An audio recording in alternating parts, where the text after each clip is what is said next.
इन दिनों उत्तर प्रदेश की राजनीति में? देखिए, ये बात बहुत इंटरेस्टिंग आई है कि अखिलेश यादव की तरफ से कहा गया कि वो गठबंधन को बरकरार रखना चाहते हैं। लेकिन इसमें एक सवाल ये आता है कि कांग्रेस भी क्या उस गठबंधन को बरकरार रखना चाहती है या नहीं, क्योंकि 2027 में अभी 2 साल हैं। पिछला साल लोकसभा का चुनाव गया है, साथ मिलकर लड़े हैं, अच्छी पोजीशन हासिल की। लेकिन कांग्रेस के साथ एक समस्या यह है कि उनके कुछ नेता उत्तर प्रदेश में 200 विधानसभा सीटों पर लड़ने की बात कर रहे हैं। तो क्या अखिलेश यादव गठबंधन में उनको 200 सीटें दे पाएंगे, ये बहुत महत्वपूर्ण हो जाता है। जब लोकसभा का गठबंधन हुआ था उस समय भी कांग्रेस में एक धड़ा ऐसा था जो चाहता था कि मायावती के साथ गठबंधन कर लिया जाए, लेकिन वो उस समय मूर्त रूप नहीं ले पाया।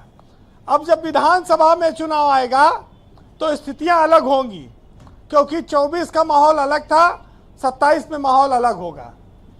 ये स्थितियां बरकरार रह पाएंगी, उस पर क्या असर पड़ेगा ये तो आने वाले लोग भविष्य वक्ता जाने। लेकिन ब्रजेश जी, एक बात बहुत साफ है कि लोकसभा चुनाव में उत्तर प्रदेश में बीजेपी को जो हार मिली है जी, उसका काट अभी तक वो खोजने में लगी हुई है।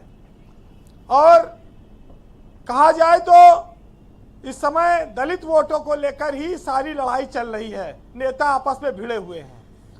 बीजेपी ने उपचुनाव में 9 और 2 से जीत हासिल की 11 सीटों पर, लेकिन वो पूरे इत्मीनान में नहीं आ पा रही है। उसको ये अभी पूरा भरोसा नहीं हो पा रहा है कि ये परिणाम 2027 में ऐसे ही बना रहेगा, क्योंकि दलित वोटों को लेकर एक नया संघर्ष उत्तर प्रदेश में शुरू हो गया है। और अखिलेश यादव अचानक से दलित वोटों के बहुत बड़े, कहा जाए तो उसको वोट बैंक खींचने वाले नेता के तौर पर बन गए हैं।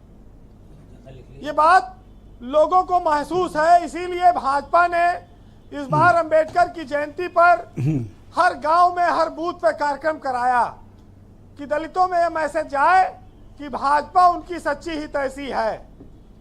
और आप देखेंगे कि जो अंबेडकर जयंती थी उस पर पूरे गांव-गांव शहरों में बड़ी भीड़ भी हुई, काफ़ी अंबेडकर स्थलों की साफ सफाई हुई।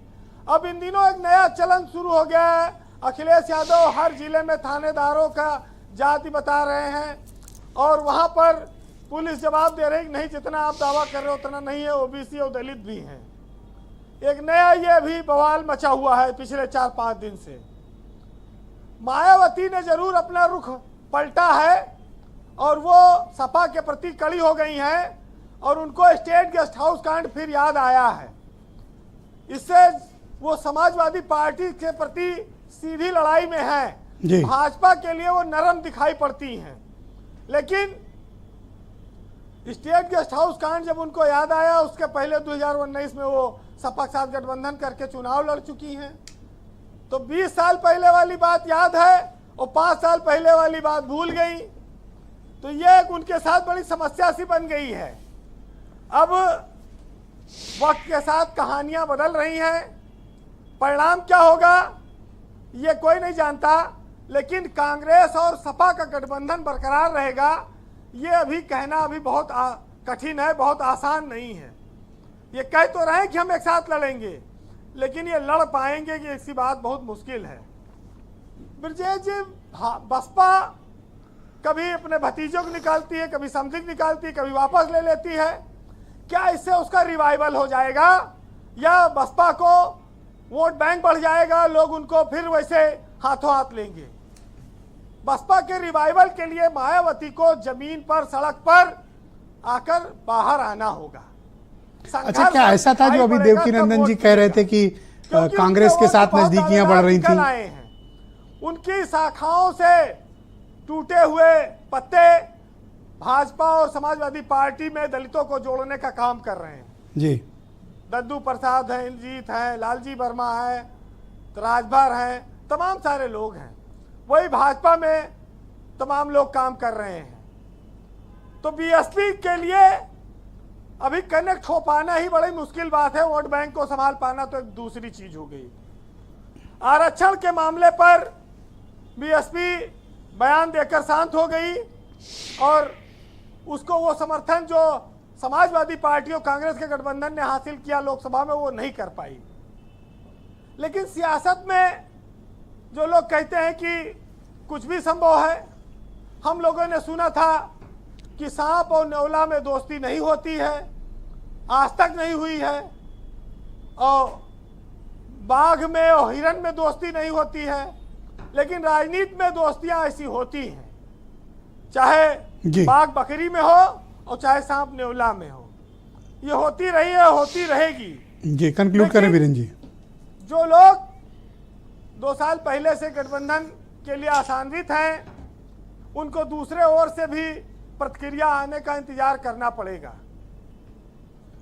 सियासत में जो कहा जाता है वो दिखाया कुछ और भी जा सकता है। जिस रामजी लाल सुमन को लेकर इतना बवाल मचा, आज वही दलित नेताओं में आइकॉन बन गए हैं। समाजवादी पार्टी के लिए वो बहुत बड़ा हथियार और सहारा बन गए हैं। तो जी वीरेन जी, साहित्यकार ने लिखा है, सुनिएगा, कि यहाँ कुछ और कहता है, वहाँ कुछ और कहता है, हकीकत कुछ और है, दास्तां कुछ और कहता है, और कली से ताजगी, फूलों से खुशबू हो गई गायब, चमन का हाल कुछ और है, बागबा कुछ और कहता है। बहुत शुक्रिया वीरेन जी, आपका बहुत बहुत धन्यवाद। ग्राउंड जीरो से अपनी रिपोर्ट फीडबैक